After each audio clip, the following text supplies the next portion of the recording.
එක්තරා කාලයක නිහඬ වනාන්තරයක් අසල සුන්දර ගමක සුජාතා නම් කරුණාවන්ත තරුණ ගැහැණු ළමයෙක් ජීවත් විය.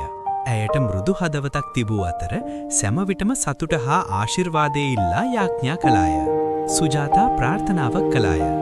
ඇය විශාල ගසක් යට යාඥා කර මගේ පැතුම ඉටු වූහොත් මම වඩාත් විශේෂ කිරිබත් පූජා කරන්නෙමි යනුවෙන් පැවසුවාය. ඇගේ පැතුම ඉටු විය. සුජාතා ප්‍රීතියෙන් පිරි ඇගේ පොරොන්දුව සීපත් කළාය. ඇය ආදරයෙන් පැණි රස කිරිබත් පිළියෙල කළාය. ඇය නැවුම්ම කිරි සහ හොඳම බත් භාවිතා කළාය. සුජාතා රන් කිරිබත් බදුන රැගෙන නිහඬ වනාන්තරයේ දෙසට ඇවිද ගියාය.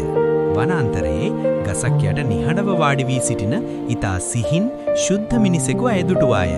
සුජාතා මෘදු ලෙස කිරිබත් පූජා කළාය. ඔහු ශුද්ධ ජීවියෙකු බව ඇය විශ්වාස කළාය. වරක ශුද්ධ වූ මිනිසා ආහාරය පිළිගත්තේය. ඔහුගේ ශරීරය සැමෙන් ශක්තිය ලබා ගත්තේය. අතික දුක් විඳීම නිවැරදි මාර්ගය නොවන බව ඔහු තේරුම් ගත්තේය. වරක ඔහු මහා ගසයට වාඩි වී සමබර මනසකින් භාවනා කළේය. හිරු උදාවන විට ඔහු බුද්ධත්වයට පත් වූ තැනැත්තා බවට පත්විය. සුජාතාට ඇගේ හදවතේ ගැඹුරු සාමයක් දැනුනි. සරල කරුණාවන්ත ක්‍රියාවක් ලෝකය වෙනස් කිරීමට උපකාරී වූයේ එලෙසයි.